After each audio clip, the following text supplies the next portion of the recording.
Noong August 24, inanunsyo ng Amerika ang isang bagong kampanya para lalo pang ihiwalay ang Iran sa pandaigdigang ekonomiya. Tinawag ito ng Treasury Department na Operation Economic Outcast. Pero hindi ang Iran ang tunay na target ng babalang ito. Isa na ito sa mga bansang may pinakamaraming sanctions sa mundo. Nagbabala si Treasury Secretary Scott Bessent sa mga dayuhang gobyerno, bangko, negosyante at shipping company. Ang mensahe, kung patuloy mong tutulungan ng Iran, maaari ka ring madamay sa pagpaparusa dito. Sa araw ding yun, bumagsak ang halaga ng pera ng Iran sa pinakamababang antas na naitala. Kaya hindi na lang mga kumpanyang Amerikano ang pinipigilan. Ang buong mundo na ang pinipigilan ngayon ng Washington. At dito pumapasok ang totoong tanong. Kaya bang mapasunod ng Washington ang buong mundo at tuloy ang ihiwalay ang Iran? Para maintindihan ang kampanyang ito, kailangan mo nang maintindihan ang problema. Kung sariling mga kumpanya lang ng Amerika ang pagbabawalan, hindi titigil ang ekonomiya ng Iran. Kailangan nitong humanap ng iba. Ibang bibili ng langis nito, ibang magdadala ng kargamento, ibang magpoproseso ng bayad, ibang magbebenta rito ng makinarya, gamot at pagkain. Hanggat may mga ganitong koneksyon sa labas, hindi lubos nagagana ang mga sanksyon. Kaya gumagamit ang Washington ng tinatawag na secondary sanctions. Hindi ang Iran ang direktang pinaparusahan nito, kundi ang mga dayuhang kumpanyang tumutulong sa Iran. Pwedeng Chinese refinery, trading company sa Dubai o shipping company na nakarehistro sa ibang bansa. Kapag natamaan sila, mawawalan sila ng akses sa mga bangko at merkado ng Amerika. Kaya para mahiwalay ang Iran, kailangan takutin ng Washington ang lahat ng nag-uugnay dito sa mundo. Para sa karamihan ng mga dayuhang kumpanya, hindi ito usaping politika. Usapin ito ng kung saan mas malaki ang mawawala. Maaring kumikita ang isang trading company sa Iran, pero mas malaki ang kinikita nito sa mga customer at bangko sa Amerika. Kaya mapipilitan silang mamili. Ang maliit na negosyo sa Iran o ang mas malaking merkado sa labas. Hindi nila kailangang sang-ayunan ang foreign policy ng Amerika. Kailangan lang nilang makita na hindi na sulit ang panganib. Madalas, tahimik lang ang epekto. Tumitigil ang mga bangko sa pag-aproba ng bayad, tumitigil ang mga insurer sa pag-cover ng mga biyahe ng barko, walang anunsyo, basta na lang natitigil ang negosyo. Mahina na ang lagay ng Iran ng simula ng kampanyang ito. Halos 6 na buwan na ang digmaang nagsimula noong huling bahagi ng February. At mula kalagitnaan ng July, hinaharangan na ng naval blockade ng Amerika ang mga daungan ng Iran. Ramdam na ang epekto sa pang-araw-araw na buhay. Ayon sa sariling datos ng Iran noong July, mahigit doble na ang presyo ng pagkain kumpara noong nakaraang taon. Tinataya naman ng IMF na liliit ang ekonomiya ng Iran ngayong taon habang maaaring umabot sa halos 70% ang inflation. Simple ang ibig sabihin nito. Mas konti ang nabibili ng sahod, mas mahal ang mga inaangkat, mas mahirap magnegosyo. Sinabi rin ng gobernador ng Central Bank ng Iran na halos tumigil na ang oil exports ng bansa at hinaharangan ng Amerika ang pag-access nito sa foreign currency reserves.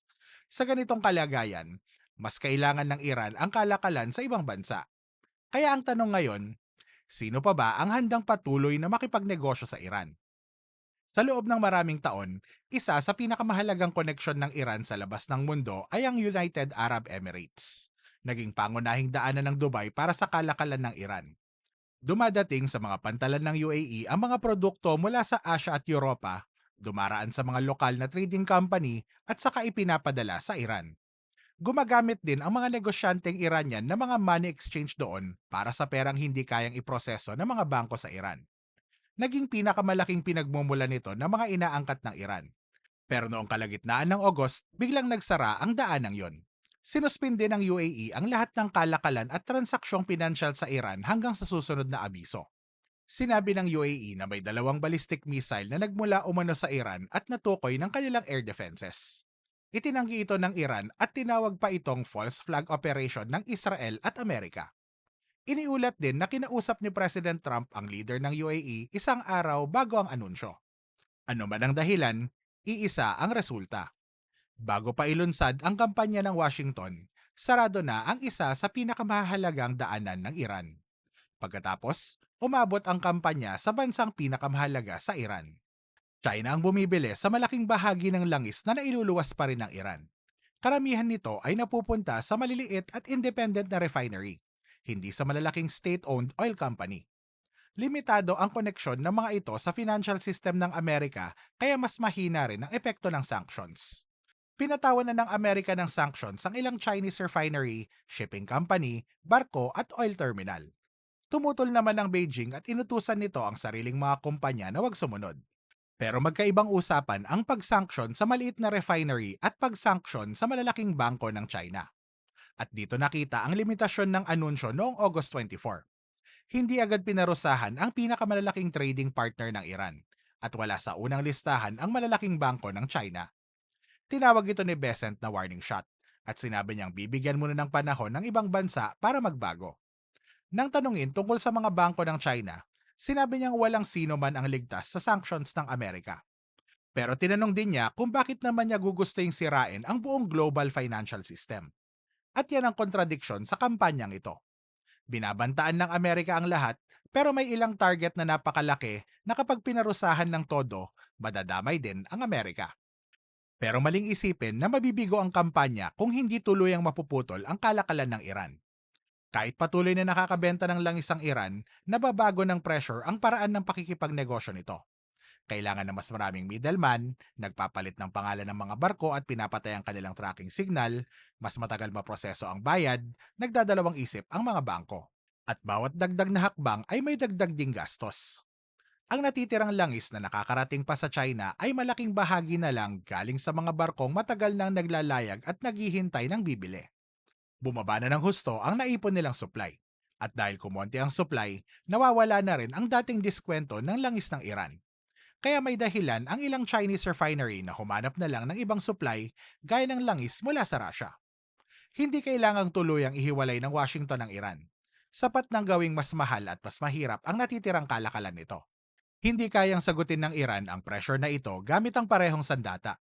Wala itong malaking financial system na maipangbabanta sa China, Saudi Arabia o UAE. Kaya ginagamit ng Iran kung ano ang meron nito. Heograpiya, missile at kakayahang guluhin ang kalakalan ng ibang bansa. Malaking bahagi ng oil at gas exports ng Persian Gulf ay dumaraan sa isang makitid na daanan, ang Strait of Hormuz. At nasa hilagang baybayin nito ang Iran. Mula noong unang bahagi ng March, bumagsak na ng matindi ang trapiko rito at ang Iran na ang nagpapatupad ng sariling patakaran sa mga barkong dumadaan. Noong August 22, naging direkta ang banta. Sinabi ni Mohsen Rezai, National Security Chief ng Iran, na ituturing na kaaway ang sinumang kapitbahay na sasali sa economic campaign ng Amerika. Kapag nangyari yun, wala umanong langis na makakalabas ng Persian Gulf, pati sa mga alternatibong rutang ginawa para makaiwas sa Hormuz. Mga banta pa lang ang mga ito, hindi mga planong sigurado ng gagawin. Pero yun mismo ang punto. Ang posibilidad mismo ang kapangyarihan ng Iran. Ngayon, malinaw na kung ano ang labanan. Sinasabi ng Washington na kapag tumulong ka sa Iran, mawawalan ka ng akses sa merkado at mga bangko ng Amerika. Sinasabi naman ng Tehran na kapag tumulong ka sa Washington, malalagay sa panganib ang oil infrastructure at export routes mo. Pera ang banta ng Amerika, panganib naman ang banta ng Iran. At hindi kailangan ng Iran na maging kakampi ang mga kapitbahay nito. Sapat nang magdalawang isip sila. Ang gobyerno natatakot na madamay sa digmaan ay maaaring humingi ng exemption o umiwas na lang hanggat maaari. Kamakailan, pinayagan ng Iran na makadaan sa Strait of Hormuz ang ilang Iraqi tanker. Matapos umano ang paulit-ulit ng pakiusap ng Baghdad kahit na natiling limitado ang mas malawak na trapiko. Kaya itong higpitan pero kaya rin itong pag-usapan. Kaya hindi sapat na basta mag-utos lang ang Washington. Ang mga bansang konektado sa Iran ay hindi pumipili ng panig dahil lang sa loyalty. May sarili silang mga interes at problema. Halimbawa, bumibili ang Iran ng bilyon-bilyong dolyar na natural gas mula sa Iran taon-taon para may pang-generate ng kuryente. Kapag naputol yon, hindi lang Tehran ang masasaktan. Magkakaproblema rin sa kuryente ang Iraq. Matagal na ring maayos ang ugnayan ng Oman sa Iran at madalas itong nagsisilbing tagapamagitan sa mga negosasyon. May panganib mula sa Amerika kapag tumulong sila sa Iran pero may kapalit din ang paglayo rito. Pero may kahinaan din ang stratehiya ng Iran. Malakas ang impluensya nito dahil kaya nitong guluhin ang kalakalan ng mga kapitbahay nito. Pero sa tuwing ginagamit nito ang panakot na yon, lalo nitong binibigyan ng mga kapitbahay nito ng dahilan para bawasan ang pagdepende sa Hormuz. Sa katunayan, nangyayari na ito. Nagtatayo ang UAE ng pangalawang pipeline papuntang Fujairah, isang daungan sa labas ng strait. Pinag-aaralan din ng Saudi Arabia kung paano mapapalawak ang kapasidad ng sarili nitong ruta papuntang Red Sea. Hindi ibig sabihin nito na wala ng bisa ang pressure ng Iran. Limitado pa rin ang mga alternatibong ruta at napatunayan na sa digmaang ito na kaya rin silang atakihin. Pero habang mas dumarami ang mga rutang hindi dumadaan sa Hormuz, unti-unting nababawasan ang panakot ng Iran sa mga kapitbahay nito. Ngayon, balikan natin ang tanong sa simula. Kaya bang ihiwalay ng Amerika ang Iran sa buong mundo? Sa isang bahagi, oo. Kayang gawin ng Washington na mas mabagal, mas delikado at mas mahirap ang pakikipagnegosyo sa Iran. May isa ng malaking trading partner na nagsara ng pinto at patuloy na humihina ang ekonomiya ng Iran. Pero ibang usapan ang tuluyang pag-isolate dito. China pa rin ang pinakamalaking natitirang koneksyon ng Iran sa pandaigdigang ekonomiya. Mabigat na rin ang sanctions sa Russia kaya konti na lang ang natitirang pressure doon. At may sarili ring interes ang mga kapitbahay ng Iran kaya hindi rin sila basta susunod. Kaya ang tunay na labanan ay hindi kung kaya bang patawan ng Amerika ng sanctions ang Iran. Malinaw na kaya nito. Ang mas mahirap na tanong ay kung kaya ng Washington na gawing mas mabigat ang kapalit ng pagtulong sa Iran kaysa sa kapalit ng pagtalikod dito. China ang magiging pinakamalaking pagsubok. Kung handang parusahan ng Washington ang malalaking institusyon ng China, hindi na lang Iran ang sentro nito. Maaari itong maging mas malaking alitan sa pagitan ng Amerika at China. Pero kung hindi, mananatiling may bukas na daanan ng Iran papunta sa mundo. At hanggang ngayon, hindi pa malinaw kung hanggang saan ang handang gawin ng Amerika.